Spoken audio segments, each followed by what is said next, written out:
Fala pessoal, sejam muito bem-vindos a mais um episódio do Papo Público. Hoje a gente está aqui para conversar com uma pessoa que vai trazer uma visão muito importante para nós de algo que está acontecendo aqui na cidade de Sorocaba e não é de hoje. Hoje a gente vai conversar com a Bárbara Costa, que é engenheira ambiental, ela é especializada, pós-graduada na área de sustentabilidade corporativa e também é membro do coletivo Justiça Climática Sorocaba. Ela vem aqui para trazer um contexto para nós muito importante de tudo que está acontecendo referente à marginal direita. Você que já ouviu falar em algum momento sobre esse tema, mas não entendeu muito bem o que está acontecendo, hoje é o dia que você vai entender por alguém que está vivenciando isso há muito tempo, por uma pessoa técnica que é uma engenheira ambiental, sabe muito bem do que está falando, dos impactos que esse projeto pode causar para o meio ambiente de Sorocaba e também para a população sorocabana de toda a nossa região. Então a gente vai conversar hoje com a Bárbara. Bárbara, muito obrigado por você ter aceito o nosso convite. Estou muito feliz de estar podendo conversar com você hoje, cedendo esse espaço para a gente falar dessa pauta tão importante que é essa marginal direita e todo esse contexto que a gente está vivenciando aqui na cidade de Sorocaba. Muito obrigado e bem-vinda. Obrigada, pessoal. Estou muito feliz de estar aqui nesse espaço também. Obrigada por a gente poder, falar dessa pauta tão importante para nossa cidade. É sempre muito bem-vindo, né? Quanto mais espaço a gente puder estar, melhor para a gente. Perfeito, Bárbara. Obrigado, viu? E é claro que a gente vai depois deixar o convite para todo mundo que se identifica com essa causa e quer participar. A gente vai fazer um convite para que a gente ganhe cada vez mais força, né? Porque é importante, quanto mais pessoas tiver nesse movimento, é melhor para a cidade de Sorocaba, para o meio ambiente de Sorocaba. E aí o que a gente precisa começar, obviamente, pelo começo. Então, a gente fala de marginal direita, parece algo muito recente, mas quem tem acompanhado um pouquinho mais de perto sabe que essa história começou lá atrás. Eu gostaria que você justamente contextualizasse a mim e a nós que estão nos assistindo aqui, né, o pessoal que está nos assistindo, sobre o começo dessa história, como é que tudo isso começou, como é que esse projeto começou e por que isso é tão problemático para nossa cidade e para o nosso clima. Certo, bom, vamos lá. Então, para a gente começar do começo, é importante trazer o contexto do que leva a essa obra, né? A justificativa dessa obra. A gente vem acompanhando, principalmente ali a partir das mudanças do plano diretor, que foi em 2024, finalzinho, na verdade, mês de dezembro. Já era um momento de recesso, inclusive, do legislativo. E o plano diretor, que é um plano que ele basicamente dá a base de tudo que vai acontecer numa cidade, né? De questão de estrutura, de questão de políticas, orçamento, enfim, ele vai conseguir resumir, né, o grande foco que a gestão pública vai dar ao longo desses 10 anos. Então, normalmente, ele não é para ser aprovado a toque de caixa. Então, o contexto problemático que antecede a obra é justamente a aprovação a toque de caixa do plano diretor do município. E aí, o que a gente consegue trazer à luz, que é muito importante que as pessoas entendam, né? Existe um macrozoneamento ambiental que faz parte dos anexos desse plano.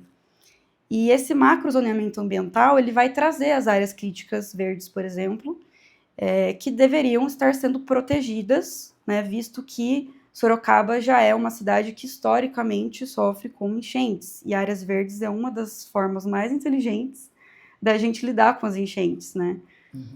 E esse macrozoneamento ambiental, ele extinguiu, por exemplo, as áreas de várzea da nossa cidade. E o que acontece a obra da marginal direita, ela está justamente numa área de várzea, numa área que naturalmente é alagável por conta das variações de volume do rio e da intensidade de chuva, enfim. Então, quando o macrozoneamento ambiental, sem justificativa técnica, extinguiu essas áreas de várzea, nós técnicos, né, a gente instantaneamente exigiu justificativas para que essa extinção, né, dessas áreas de várzea tivessem acontecido. E não foi dado resposta, porque não houve tempo de mobilização popular para que o plano fosse revisto. Ele foi apresentado no começo do mês de dezembro de 2024 e ele foi aprovado 28 dias depois. Sendo que, assim, o plano diretor de 2004 levou 2 anos para entrar em um consenso. O de 2014, 8 meses, de idas e vindas, de, inclusive, como é que a gente chama? Me fugiu a palavra, audiências públicas. Tá. Então, assim, a gente conta, esse deve ser um dos instrumentos mais democráticos para que a cidade, né, para que todo mundo possa opinar o futuro de cada cidade. E o nosso último, de 2024, foi feito dessa forma, com total irresponsabilidade e não envolvendo a sociedade civil, que muito opina e muito conhece sobre a própria cidade, sobre o que almeja, né, sobre o que espera da cidade. Então, o contexto da obra da margem direita, ela traz esse problema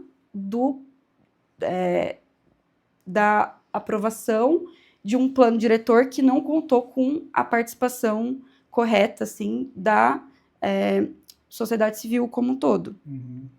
E aí, a gente tem também, dentro dessa questão de zoneamento, um ponto importante que eles alegam que eles aumentaram as áreas verdes, né, as áreas que eles chamam de moradia sustentável. Só que o conceito de sustentabilidade, ele pode ser entendido de uma forma muito ampla. Às vezes, uma ciclovia e 3 árvores é um ambiente super sustentável para algumas pessoas, né? Mas a gente tem que entender que existem funções ecológicas de áreas de mata densas que não vão funcionar dentro desse contexto de uma árvore, 3 árvores e uma parte de concreto que as pessoas caminhem, né?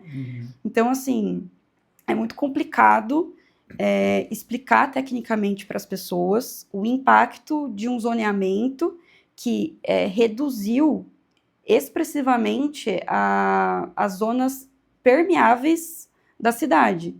Então, houve alterações ali que eles vão chamar de moradia sustentável, que na verdade diminuiu de 50% de uma área permeável para 30%.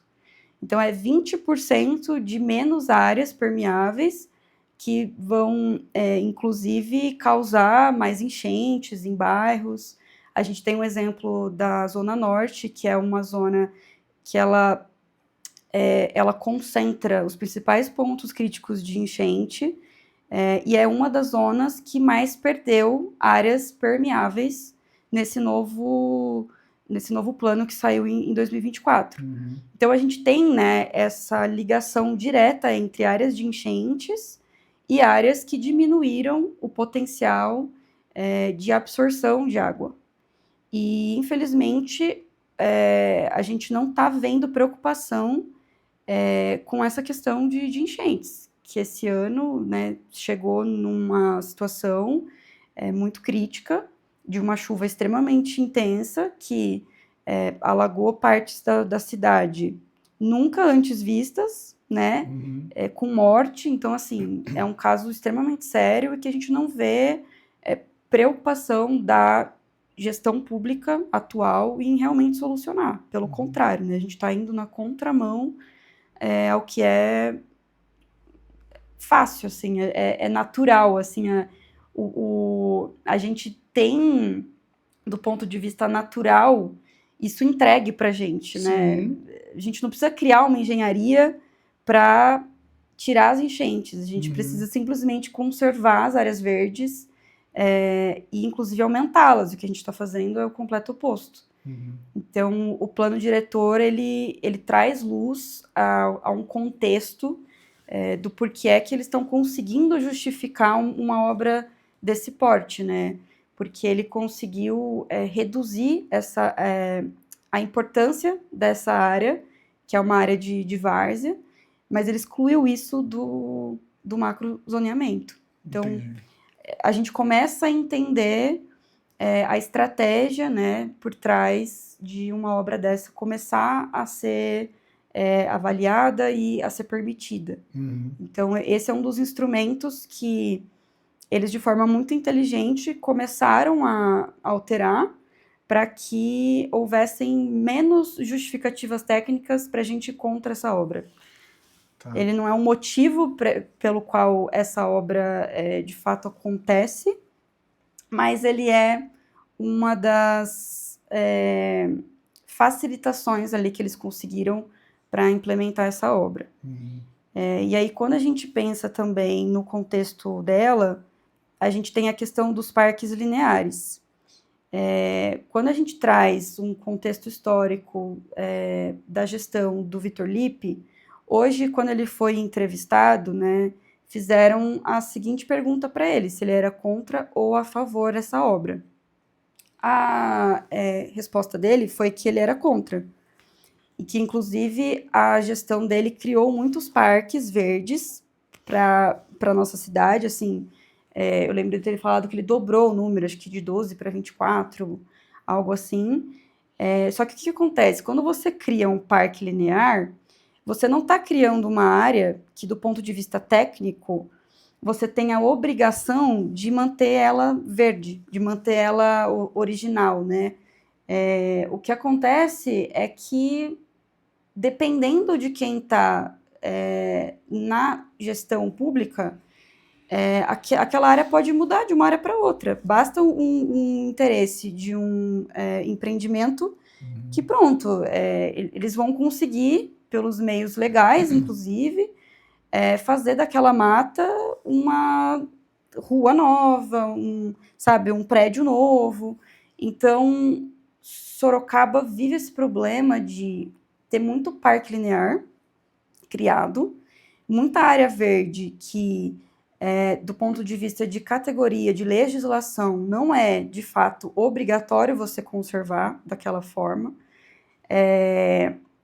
E aí a gente enfrenta esse problema de empreendimentos que estão olhando para essas áreas e que atualmente elas estão sendo impactadas, né, alteradas. E esse é um exemplo do que vai acontecer na margem direita do rio e é um exemplo do que está acontecendo agora na marginal do Itanguá, na área ali do Central Park.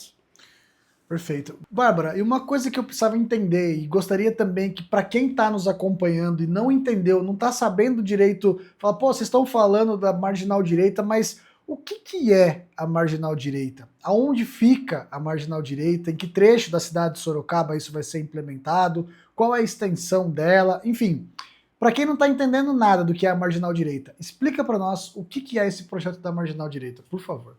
Bom, vamos lá, gente. Primeiro sobre a extensão, ela tem quase 2 quilômetros e ela vai interligar a Alameda Batatais com a região da Saliba Mota, próximo ali do supermercado Coop.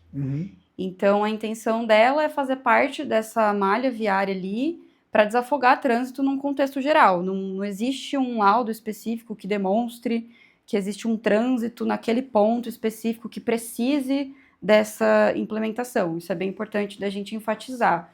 Ela faz parte de uma conexão, né, já pensada há 40 anos atrás, como algo que vai trazer alívio de trânsito num contexto geral. Tá? Perfeito. E aí o que é importante a gente entender também é que ela está numa área de preservação permanente. E o que é que cria essa área, né? Qual que é o instrumento? Existe o Código Florestal, e o que ele dizia, né, até 2021, que um corpo hídrico, quando ele tem de 10 a 20 metros, 10 a 30 metros de largura, a gente precisa proteger até 50 metros da margem desse rio.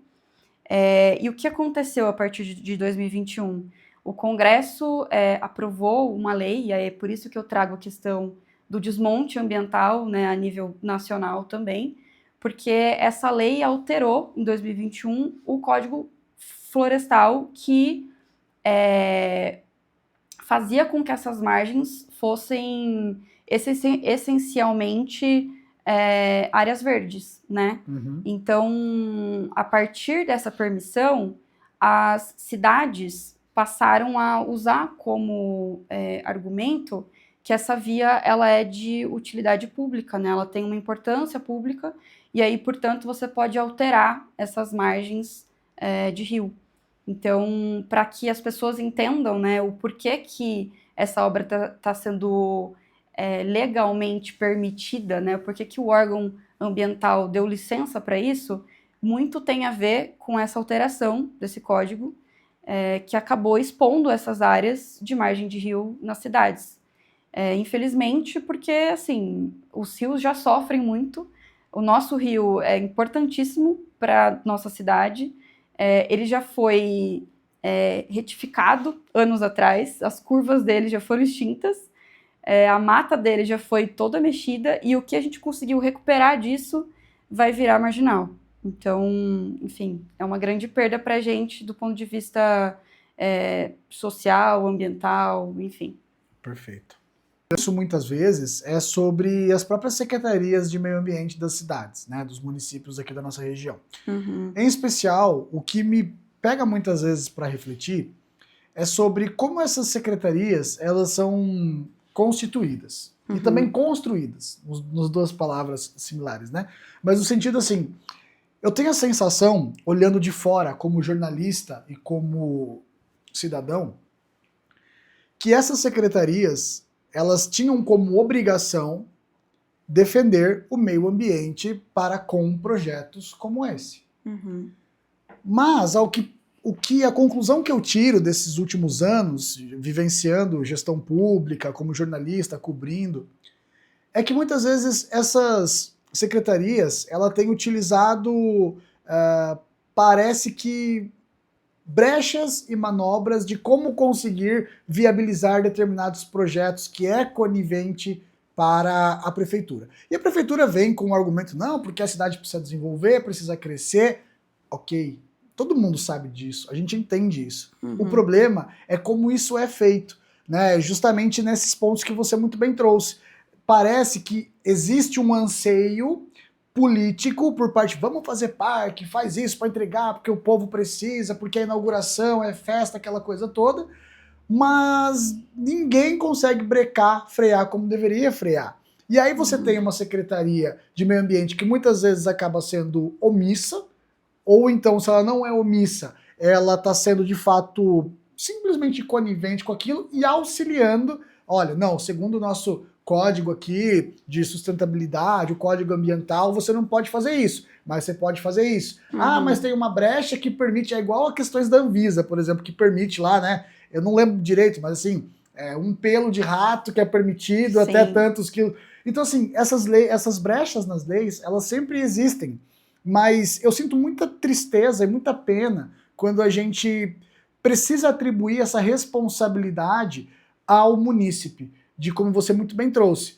Pô, audiências públicas, né? Existem canais que podem ser feitos esse tipo de trabalho, mas peraí, 28 dias por um projeto desse tamanho, dessa magnitude, desse impacto ambiental, no mínimo gera uma certa suspeita, uma certa estranheza. É muito estranho, né? Porque, mas esse é um tipo de projeto que precisa ser discutido ali com a Câmara. Tá, mas existem vereadores hoje que são engenheiros ambientais preparados para discutir isso tecnicamente? Ou foi composto um comitê, alguma coisa específica? Quem está presidindo esse comitê? Enfim, são muitas peças que não se encaixam, né, durante esse processo. E o que me gera um desconforto muito grande é que a gente está falando de algo que é, cara, o meio ambiente. É o que a gente precisa para sobreviver, é a nossa fauna, são os nossos bichos, são as nossas plantas, é o ar que a gente respira. E parece que essa galera não está preocupada com isso. Parece que é só... como você muito bem trouxe também no começo que você falou, né? A gente tem uma lógica natural de que, cara, você vai colocar concreto em cima de um lugar que chove muito, é lógico que isso vai dar problema. Então, assim, acho que você trouxe o exemplo dessa arquitetura esponja, né? Se eu não me engano, eu vi que a China tem aplicado muito esse modelo. E, cara, o que falta para nós como o povo brasileiro, como política brasileira, aplicar algo que já funciona. A gente não precisa nem inventar a roda, já está lá inventado. É só Ctrl+C, Ctrl+V, copiar e colar. Despreparo dos políticos no Brasil hoje, você acredita que é o grande problema para a gente vivenciar uma situação como a gente enfrenta hoje?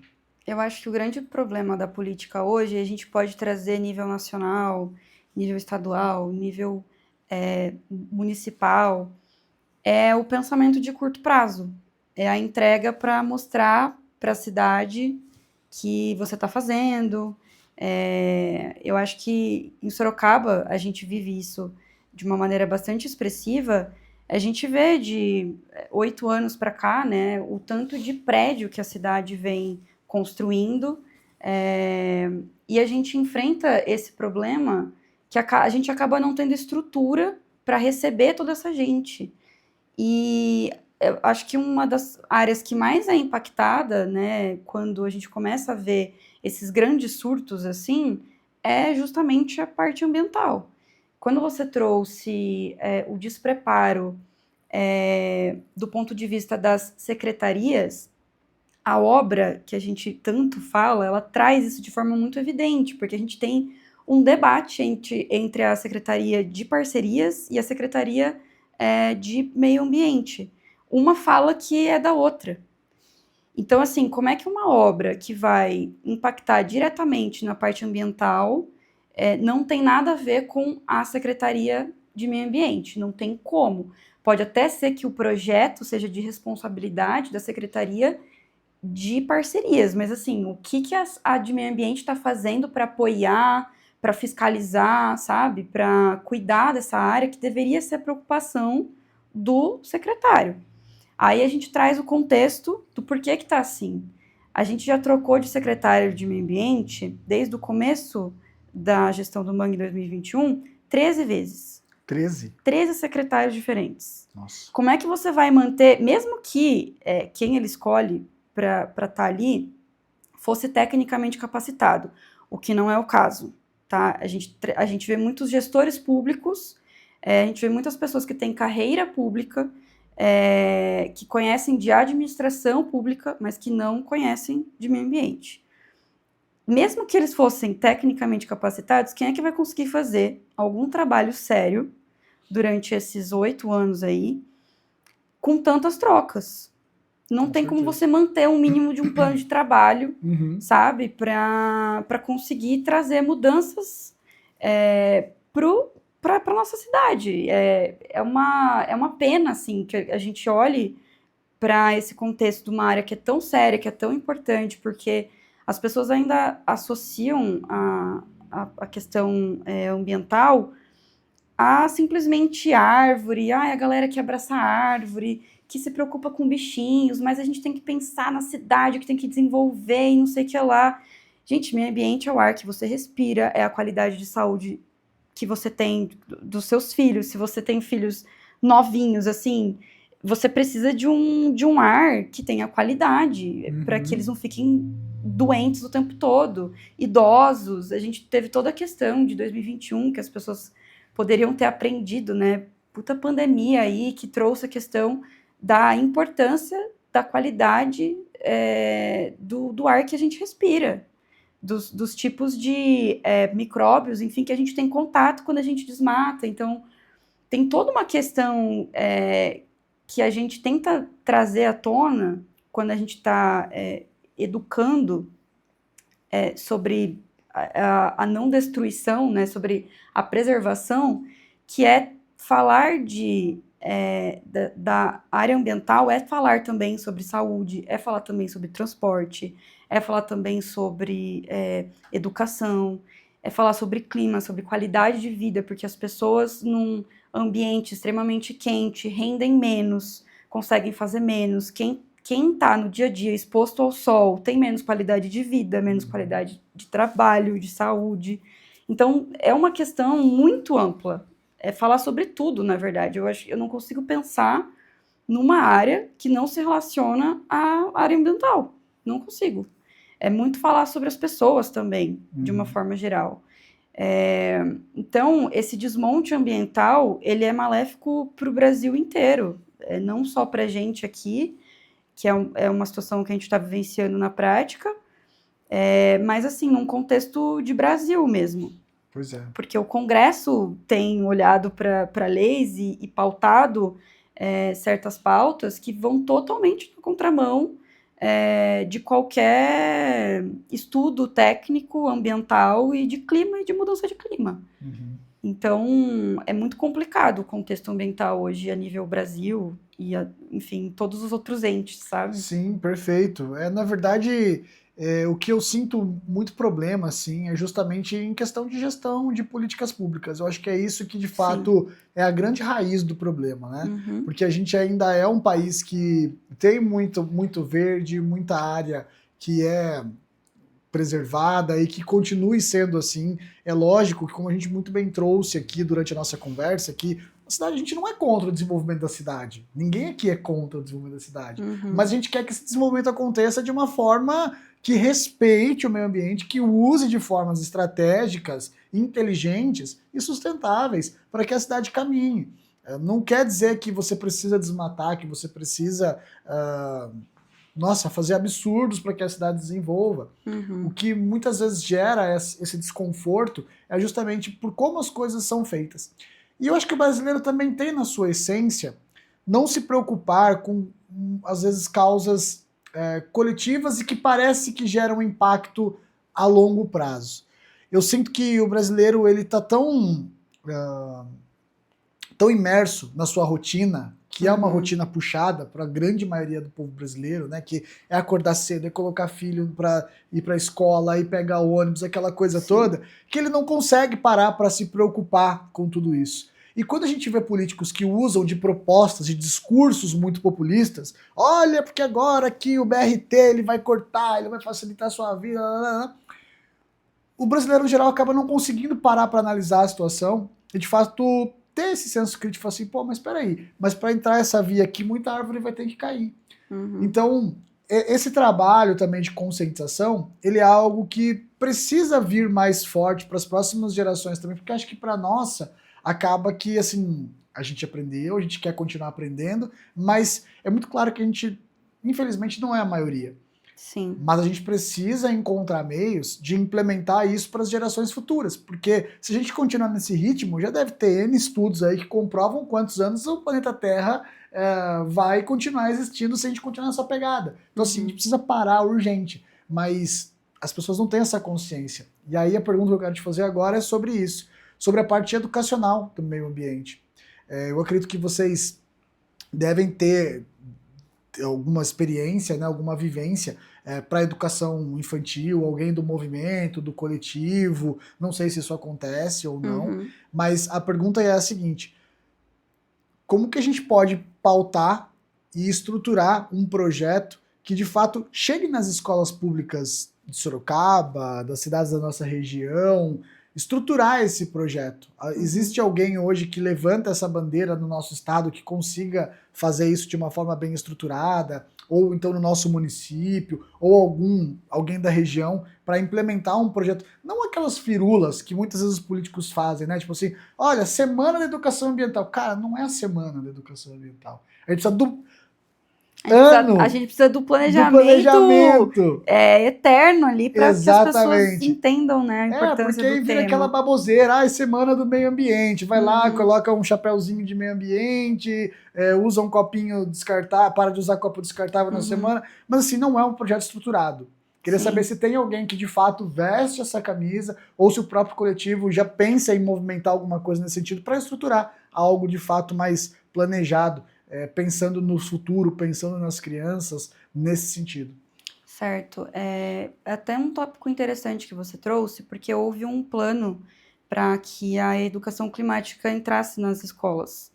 E, por exemplo, o governador Tarcísio, ele extinguiu essa educação climática nas escolas, falando assim, do estado de São Paulo. Não sei como ficou em outros estados, pode até ser que isso tenha sido implementado, mas foi uma agenda puxada, né, a nível federal, para que os estados passassem a implementar esse tipo de educação, né, esse tipo de conhecimento, que é importante vir da base mesmo. Agora, a nível do que a gente quer fazer, né? Eu acho que quando a gente olha para educação de base, né? Tanto assim, a interação com os bairros, a interação com as escolas, é algo que a gente quer muito fazer, porque a gente entende que esse é o cerne, assim, essa é a grande base para a gente conseguir trazer o que cada bairro precisa e para a gente também poder se comunicar com a cidade. Então, eu acho hoje o que eu vejo, né? A gente tem essa dificuldade de conseguir ter volume suficiente para chegar em todos esses espaços, né? A gente não tem um volume a nível de a nível, como é que eu posso explicar? A gente tem o interesse, a gente tem esse planejamento, esse engajamento, entende que isso é muito importante, mas pautas como a obra tomam muito do nosso tempo, porque a gente tem que estudar, eu posso até falar um pouco melhor sobre isso, mas do ponto de vista jurídico, a gente também fez várias coisas.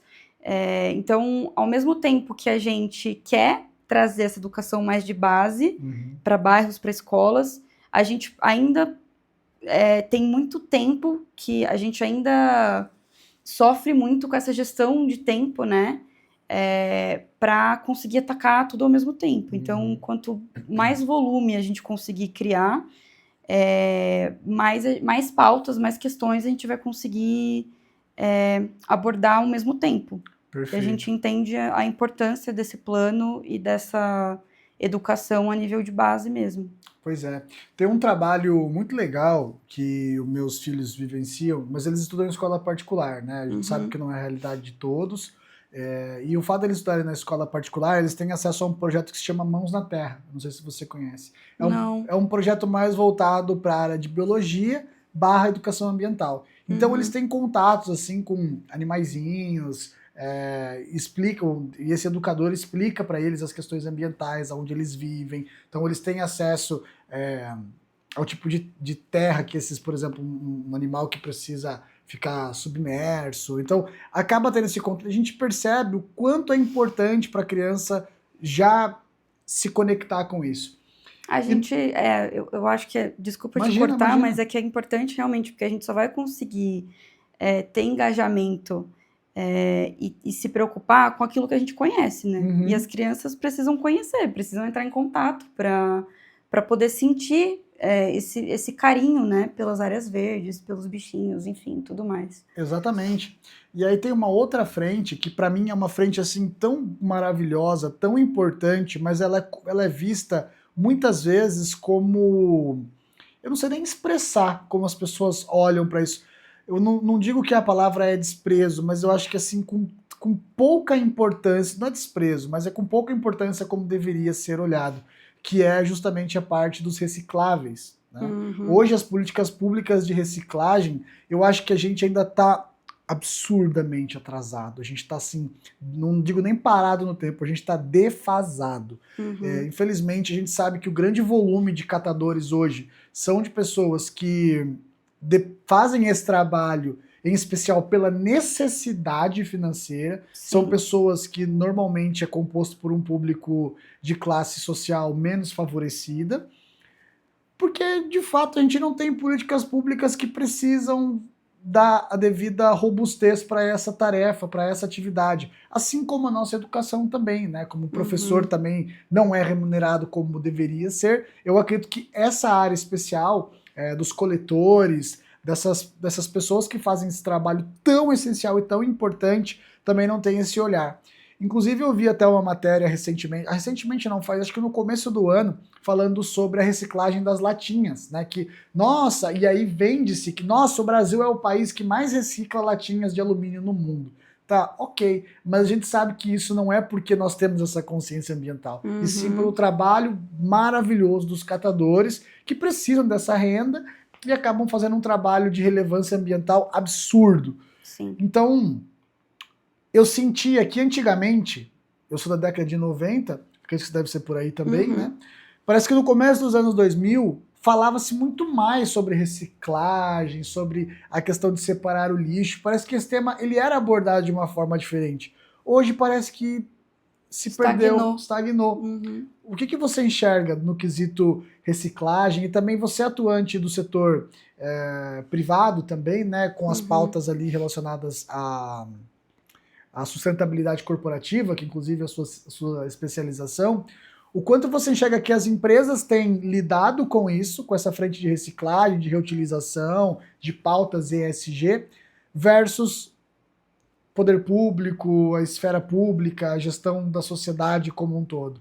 Onde você acha que a gente está em pesos diferentes para cada uma dessas situações? Olha, as empresas, de uma forma geral, elas são muito pouco cobradas, né? Quando a gente fala da questão de resíduos mesmo, não existe uma fiscalização por trás da responsabilidade que elas já têm de destinar eles da forma correta. Então, a gente teve a Política Nacional de Resíduos Sólidos, que foi criada em 2010, e ela já trazia, por exemplo, a questão da logística reversa. E as empresas não fazem isso, né? Elas simplesmente não são responsabilizadas pelo resíduo de pós-consumo. Então, todas as embalagens que elas desenvolvem, que elas vendem, que as pessoas compram e descartam, elas não estão sendo responsabilizadas e cobradas, né, para que aquela embalagem ela tenha o destino correto.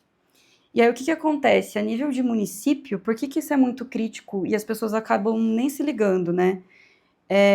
A gente vai ter, em um contexto municipal, aterros, que eles são pagos, né, gerenciados por cada cidade. A gente paga uma taxa nos nossos impostos que vem dessa taxa de resíduos, que são enviados para esses aterros. No caso, esses impostos vêm através da Sabesp, SAI, é isso? O imposto, ele está, como é que chama? No IPTU. Ah, dentro do IPTU, tá. E aí, o que vai acontecer? Na medida que os aterros lotam, a cidade precisa encerrar ele e buscar um outro. E aí a gente tem dois problemas. Ou a gente vai desmatar uma área verde, que tem uma função ecológica para enterrar lixo, ou a gente vai contar com a gestão de uma outra cidade. Isso é um ponto que a vereadora Fernanda, inclusive, ela já levantou, que hoje em dia a gente está contando com um aterro de Peró, se eu não me engano. Uhum. E isso aumenta a nossa taxa, porque a gente precisa levar o lixo até lá. Então, na medida que a nossa cidade não está preocupada em reciclar, né, em diminuir o que se leva para lá, a gente, comitantemente, está pagando por isso. Uhum. Tá? E é uma questão que, assim, não é o cidadão que vai conseguir solucionar, é a prefeitura. A gente precisa cobrar iniciativas, né, para que isso seja lidado de uma forma melhor.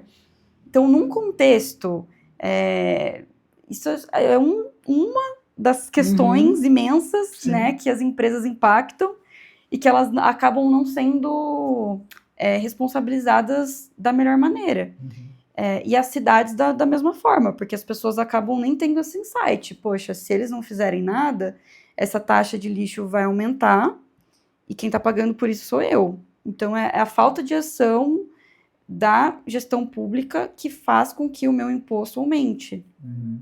E aí, infelizmente, não existe esse conhecimento, né? Não existe essa preocupação por parte do cidadão comum, até porque é o que você trouxe, as pessoas estão tão imersas na sua própria rotina, né, nas suas questões todas, que a questão ambiental, a questão do lixo, é uma das últimas coisas que o pessoal vai pensar. Uhum.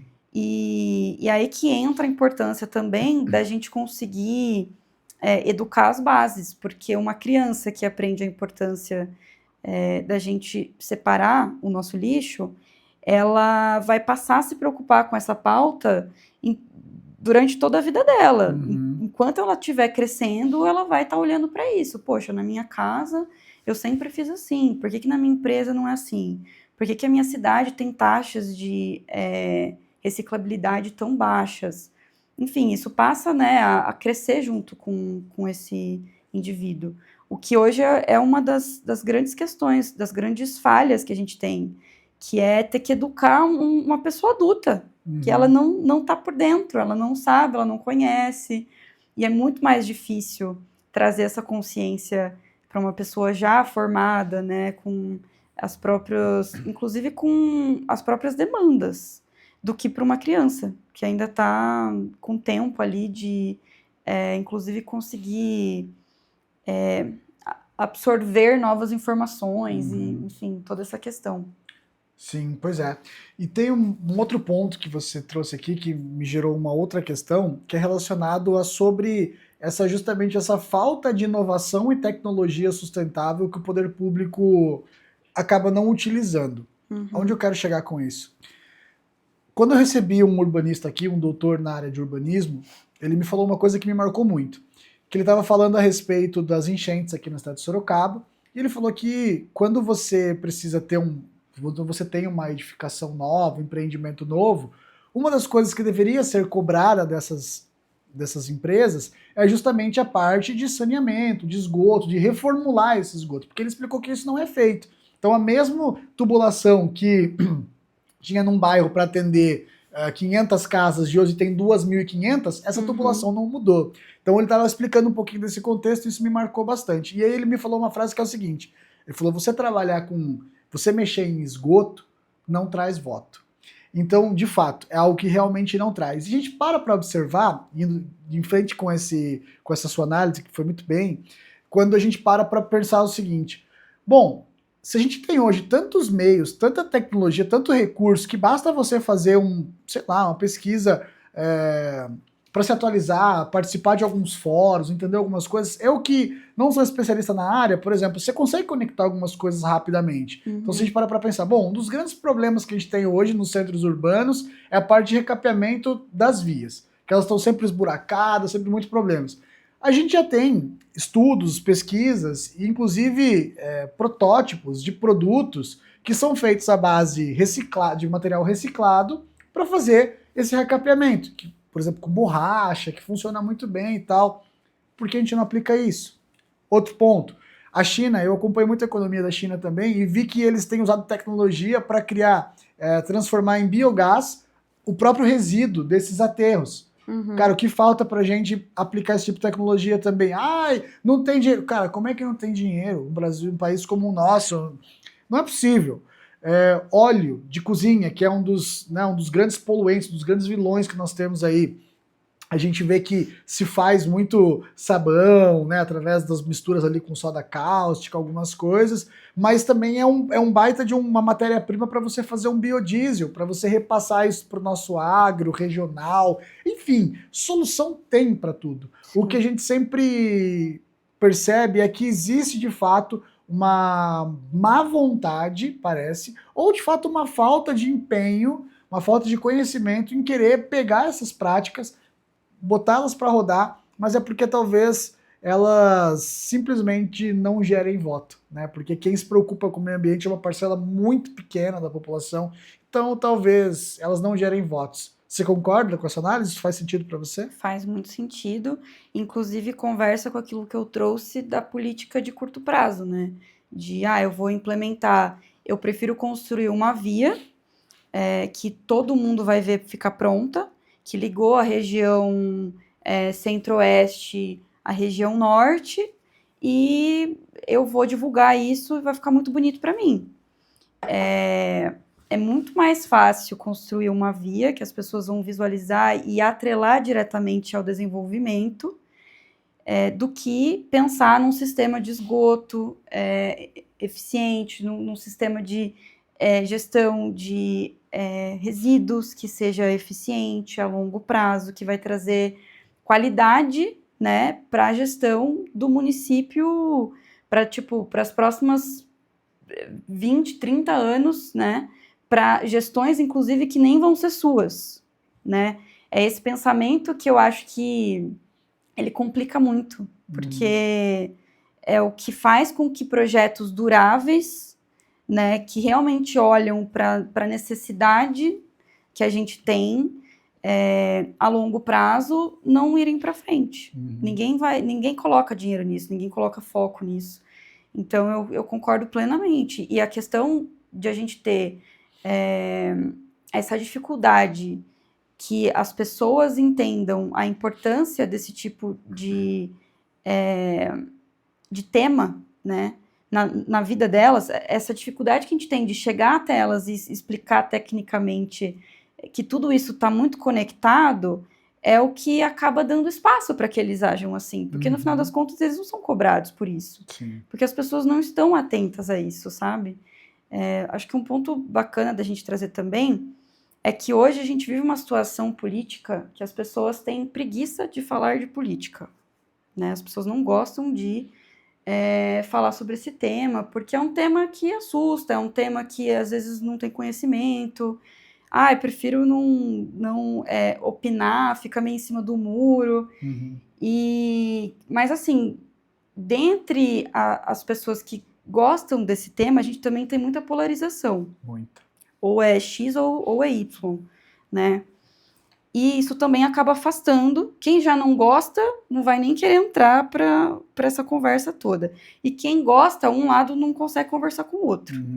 Então, eu vejo isso como um problema gigantesco, porque as pessoas que estão interessadas, que poderiam discutir esses temas junto com a gente, elas estão mais preocupadas em defender o X, em defender o Y, do que com o próprio município. Do que, sabe, em acompanhar, observar o que está acontecendo do lado da casa delas, do lado do bairro delas, obras que vão impactar a vida delas, a qualidade de vida.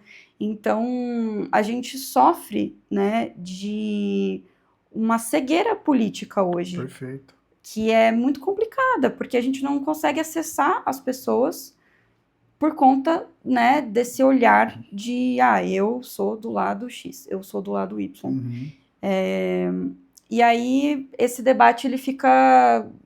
ele já começa empobrecido, porque a gente está sempre falando com o mesmo lado. Exatamente. A gente não está tendo trocas efetivas de pessoas que pensam diferente, que chegam em um senso comum. E a pauta ambiental, ela foi muito polarizada. É como se ela só pertencesse a um lado. Sim. Né? As pessoas costumam, não, tá falando de árvore, é da esquerda. É da esquerda, eu não quero ouvir. Mas, gente, a árvore, ela dá sombra para a direita, para a esquerda, para o centro, para todo mundo. Ela tem uma função ecológica para todo mundo, né? E é importante que a gente traga à luz a isso, porque a pauta ambiental, ela deveria ser uma preocupação que une as pessoas. E não que é mantida dentro dessa expectativa ideológica e que acaba afastando as pessoas dessa pauta, sabe? Como se ela fosse avessa ao desenvolvimento. Não é o caso, né? Eu acho que, pelo contrário, se a gente conseguir pensar numa obra que ela consiga unir a necessidade de trânsito com a questão das enchentes, a gente vai conseguir pensar numa obra inteligente, numa obra que perdure e que, de fato, resolva o problema, não crie outros. Porque o que a gente está fazendo hoje com a margem direita é criar outros problemas, que podem ficar para uma gestão futuro, que não é eles que vão lidar com isso agora. Quem está implementando não é quem vai lidar com o problema. Esse é um outro ponto. Né? Por isso que eles não veem problema nenhum em implementar, inclusive. E aí, quem vai lidar com isso é a própria população. É quem vai sofrer mais com enchentes. É o bairro que hoje não tem enchente que vai passar a ter. É o próprio cidadão que, de repente, eu não moro perto dessa obra, para mim tanto faz. Mas e os seus impostos que depois vão estar sendo usados para reverter os custos das enchentes, a destruição que as enchentes causam? Então, assim, a gente tem que pensar de uma forma mais amplificada e sair um pouco dessa discussão que a gente deixa lá para o Congresso, lá tá bem longe da gente. A gente primeiro se preocupa com o nosso aqui. Eu acho que isso é muito mais inteligente da gente fazer do que ficar discutindo pelo Instagram, quem é mais X, quem é mais Y, sabe? Perfeito. E, Bárbara, só fazendo um complemento para quem está nos assistindo, para quem está nos acompanhando, pessoal, a Bárbara explicou muito bem. Eu só gostaria de complementar um ponto, sendo bem direto e bem objetivo com você que está nos assistindo, que existem muitas vezes algumas situações que algumas bandeiras políticas, como ela muito bem trouxe, acabam se apropriando a determinadas pautas, mas que é uma pauta que deveria ser de todos. Então, para você que sendo muito claro e direto, né? Para você que, eu sou de direita, eu voto na família do Bolsonaro, ou no Flávio Bolsonaro, ou no Bolsonaro, e isso daí é pauta de esquerdista, é pauta de quem vota no Lula. Não! Pelo amor de Deus, não, isso não tem nada a ver. Não é porque você vota no Flávio Bolsonaro, da família Bolsonaro, que você não precisa se preocupar com uma pauta como essa. É lógico que aqui no cenário de Sorocaba, é de fato sim, os vereadores de esquerda que estão mais auxiliando aos coletivos, aos ambientalistas, mas a gente precisa, pessoal, é muito importante que a gente faça essa desmistificação, porque a gente acaba, o pessoal do meio ambiente, eles simplesmente precisam de ajuda. Ponto. Todos nós que queremos o bem do meio ambiente, que queremos cuidar do meio ambiente, a gente só precisa de ajuda. E aí, quem estender a mão, é óbvio que a gente vai falar assim, pô, muito obrigado, toda ajuda é bem-vinda. A gente estava até conversando no off aqui, né, sobre algumas questões de quanto mais, melhor. Porque essa é uma pauta, pessoal, que não tem dono. Essa é uma pauta de todos nós, seres humanos, de todos nós, brasileiros. Então, não se apeguem a isso. Se em algum momento você se sentir desconfortável, se você é uma pessoa de direita, sendo muito claro aqui, tá? Se você é uma pessoa de direita, mas você se identifica com as pautas ambientais, não deixe de se identificar por uma questão política. Não misture as coisas. Porque se tiver alguém da direita que também quer abraçar, que também quer cuidar, eu não tenho dúvidas de que o pessoal que é do meio ambiente, que é do coletivo, vai falar assim, pô, meu, claro, toda ajuda é bem-vinda, vamos somar forças e percorrer por um caminho só, tá bom? Então, o objetivo do Papo Público e dessa conversa aqui de hoje é justamente trilhar esse caminho de desmistificação.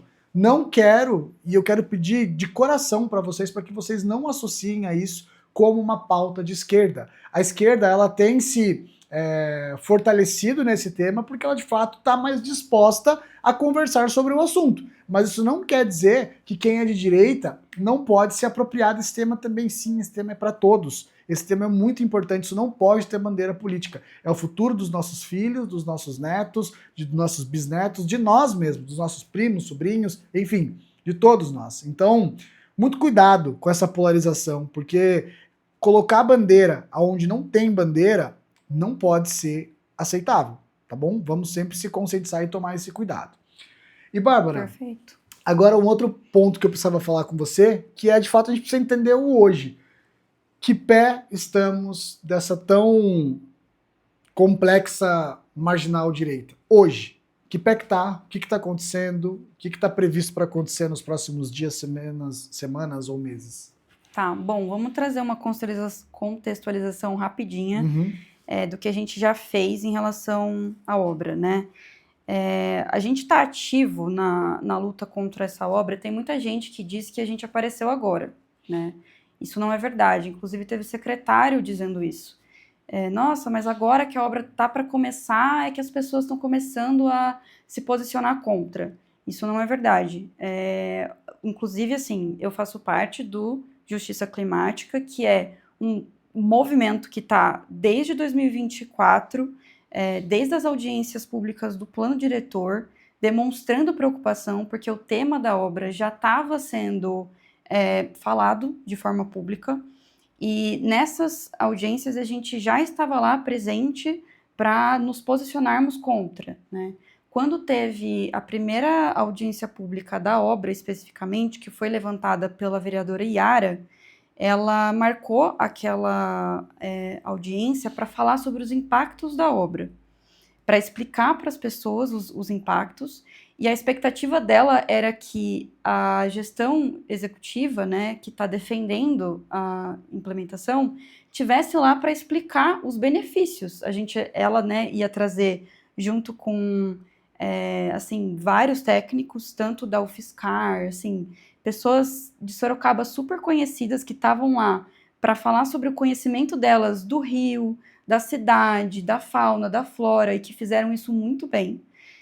Mas lá não tinha ninguém para defender a obra e para explicar para as pessoas que estavam lá interessadas em entender o porquê que ela é benéfica, o porquê que ela é importante, o que sustenta ela ser de fato feita, né? Uhum. Então foi uma audiência pública vazia, ela foi em fevereiro de 2025, vazia do ponto de vista de compreensão sobre a obra. A gente só tinha ali um dos lados, o lado do impacto. Então, quem já não estava a favor da obra só continuou totalmente contra ela, né? Não teve resposta Não de nada, teve né? resposta do ponto de vista de quem apoia o porquê que aquela obra era importante. Então, assim, a gente estava presente desde esse primeiro momento.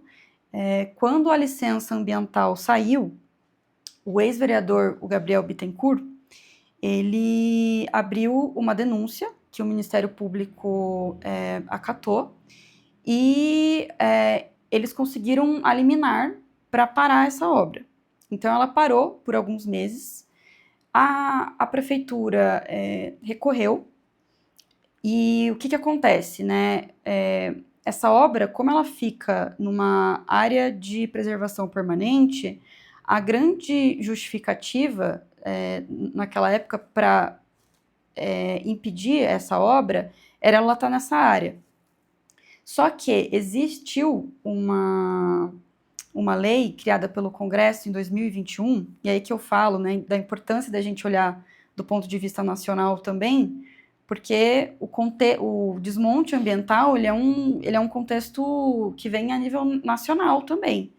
Então, essa lei de 2021, ela alterou o Código Florestal, que é a lei que, por exemplo, diz que um corpo hídrico que tem de 10 a 30 metros de largura, você precisa ter as margens dele pelo menos 50 metros preservadas. Você não pode alterar essas margens. Se a lei de 2021, que o Congresso aprovou e alterou esse código, não existisse, a gente teria a preservação via lei, né, dessa margem, por 50 metros. Uhum. Agora, como eles conseguiram aprovar essa lei e ela modificou esse código, a gente teve ali uma questão que você pode alterar desde que tenha justificativa de interesse público, desde que seja uma obra de interesse público que vai ajudar as cidades em um contexto de urbanização. Uhum. Então, o problema que a gente tem hoje é justamente esse. Essa lei permitiu a alteração de um código que ele sempre existiu para proteger essas margens. E aí agora, tendo essa justificativa de uso público, né, de importância pública, é que eles estão conseguindo fazer essa alteração. Então, por meio disso, eles conseguiram voltar com a obra, né? Ela passou a ser uma obra executável de novo, não sei qual que é o termo regular, técnico. né? Regulamentar. Exato. Só que aí, a partir disso, houve um acordo com o Ministério Público. E nesse acordo, eles já tinham, do ponto de vista da licença ambiental que a CETESB autorizou, eles já tinham que fazer uma compensação. Depois dessa questão toda jurídica, eles prometeram mais compensação. Então, o que acontece com a nossa grande crítica para isso? Porque tem gente que vai pensar, nossa, mas deu certo, porque vocês conseguiram mais compensação. Só que aí tem várias questões para a gente trazer, né? Em que momento que eles comprovaram tecnicamente que eles vão conseguir fazer essa compensação? Cadê o orçamento para isso?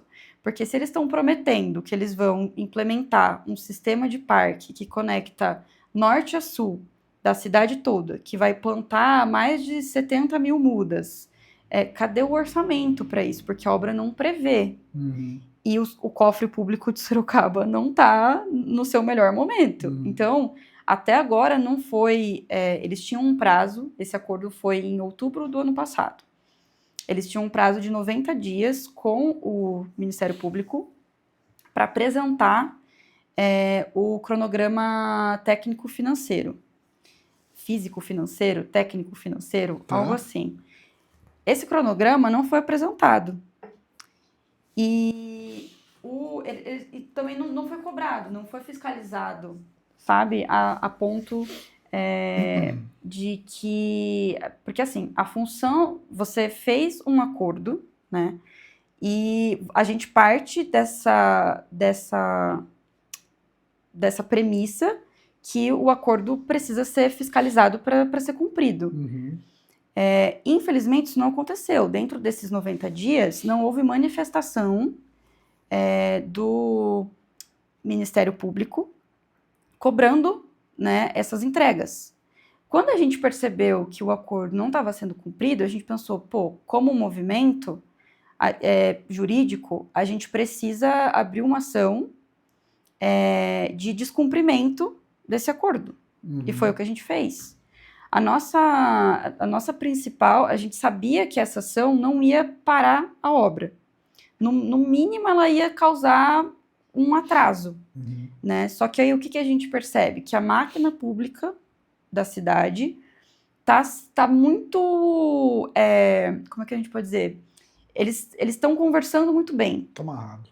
Tá muito amarrado. Porque a gente abriu essa ação, o juiz extinguiu essa ação, dizendo que o NEM, que é o Instituto Socioambiental, não tinha legitimidade para cobrar um acordo que foi feito com o Ministério Público. Então, quem tem que fazer isso é o promotor.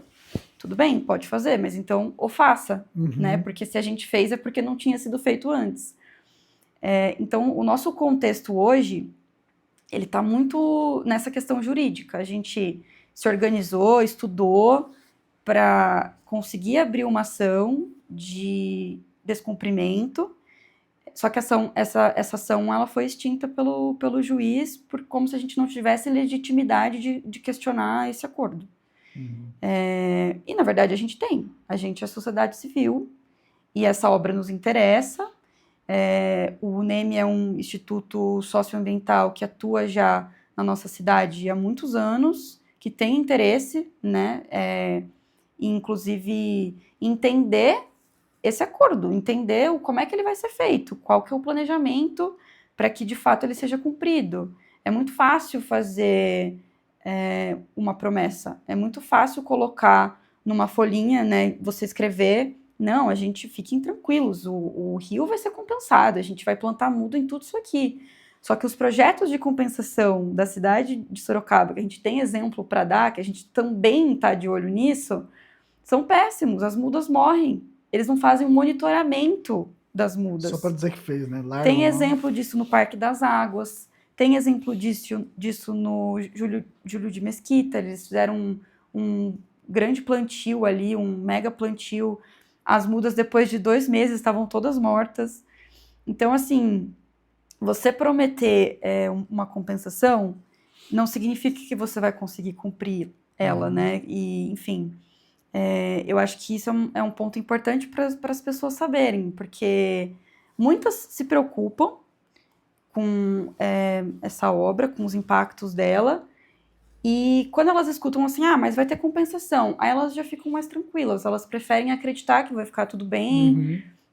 Só que é isso, a gente tem que olhar para os exemplos reais que a gente tem na nossa cidade. Esses exemplos, infelizmente, não são bons, eu gostaria de poder dizer que eles são ótimos, que de fato essas compensações elas são realizadas e elas conseguem reduzir o impacto ambiental das obras, mas infelizmente entre o que está no papel e o que está na realidade, o que é apresentado para a gente, não é o que acontece, não é uma verdade, sabe? E a gente está falando de uma área de mata ciliar que já tem uma função ecológica ali, de sustento desse solo, e que vai levar muitos anos, mesmo que você compense, mesmo que eles levem isso a sério, leva-se muitos anos para uma árvore se desenvolver e cumprir a função que aquela floresta que está ali já cumpre. Isso as pessoas também não entendem. Assim, é fácil você falar que você vai plantar uma muda, e que é como se aquela mudinha de 20 centímetros que eu coloquei ali vai segurar a onda. Não vai, ela é uma mudinha, ela precisa de 20, 30 anos para virar uma árvore, que é o que a gente já tem lá. Sim. Então, é muito fácil vender essa ideia para as pessoas de que lá é uma área que só tem árvores invasoras, o que não é verdade. Quem pegar o laudo, olha só, o laudo está disponível no site da própria prefeitura, que eles criaram um link Marginal Direita. Se você digitar Marginal Direita Sorocaba, já vai cair nesse link, você vai clicar, você vai ter acesso às licenças e aos estudos que eles disponibilizaram para a CETESB. CETESB explicando, né, o órgão ambiental, é a agência, né, ambiental do estado de São Paulo, que vai aprovar a licença ambiental. Então, assim, tudo que foi enviado para eles é de acesso público.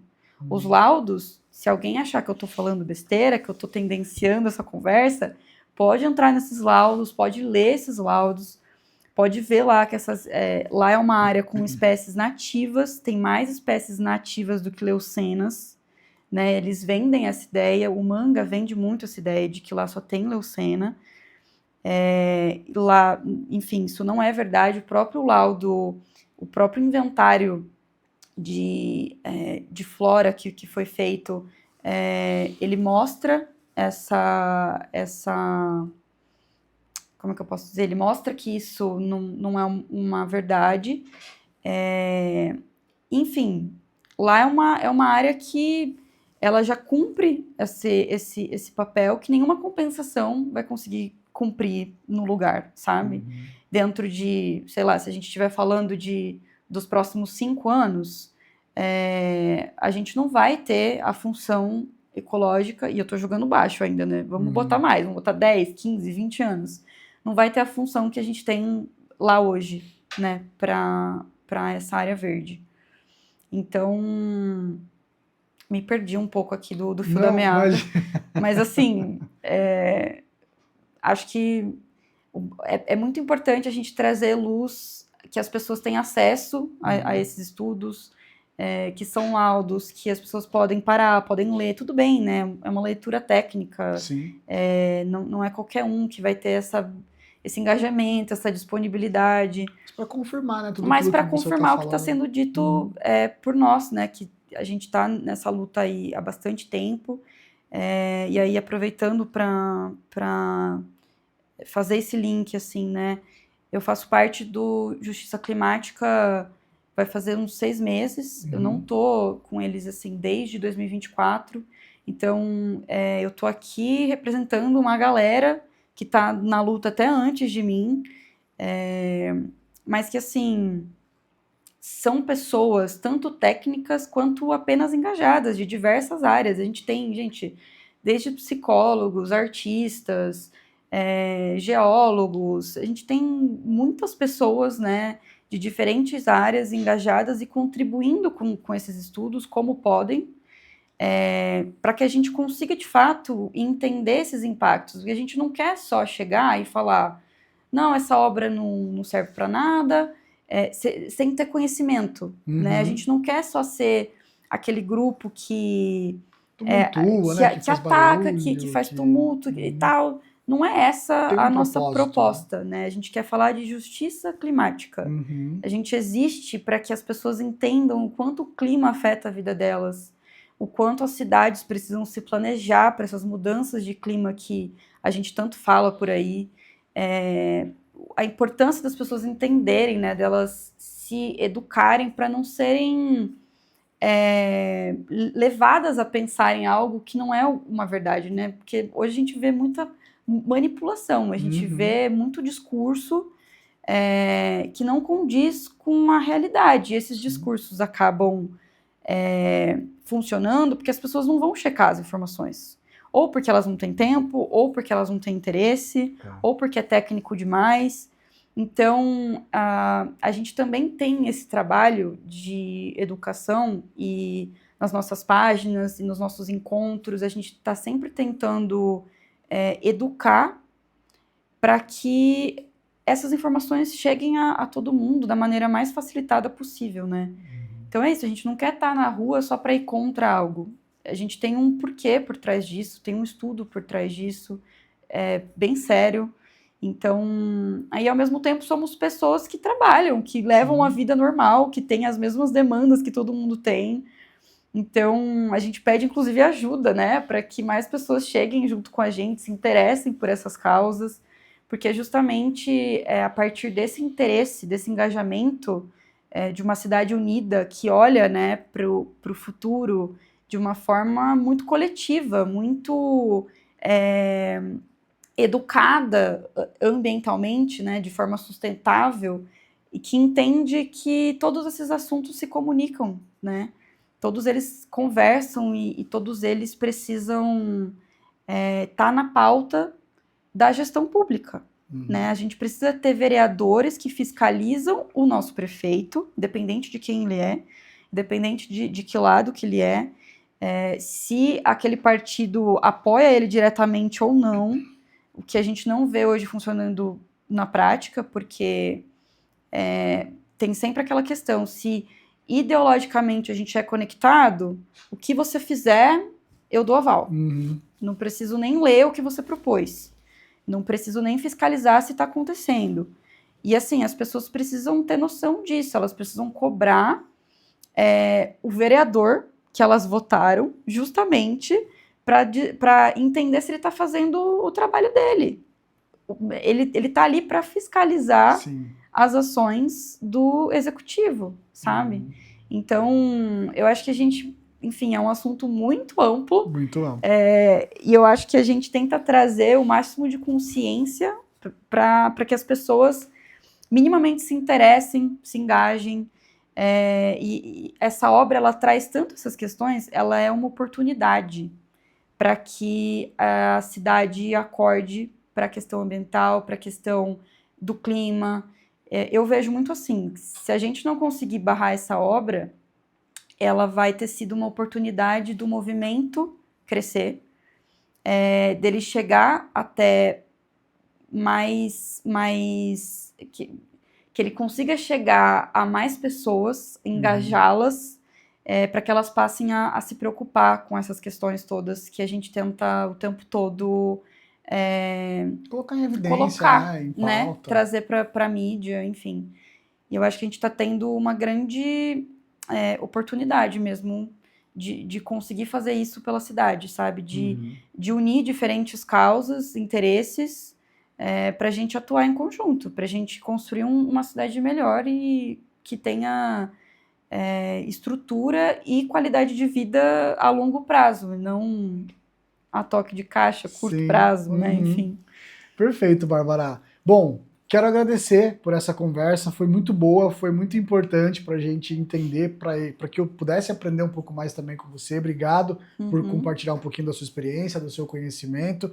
Com certeza essa era uma conversa que dava para fazer em mais 1-2 horas tranquilo, porque é um assunto que rende muito, né? E pode convidar a gente para voltar, pode convidar mais pessoas para virem falar aqui também, porque nós somos ali mais de 50. Nossa! Então, tem muita gente que está engajado, né? Assim como eu, que está nessa luta conjunta e que tem, enfim, diversas outras questões para serem conversadas aqui com vocês. Com certeza, a porta está aberta, o convite já está feito também para você estender para os outros colegas também, inclusive para a Miriam. Muito obrigado a Miriam, que a gente iniciou essa conversa também, né? Ela também faz parte do coletivo junto com a Bárbara, ela que intermediou essa nossa conversa.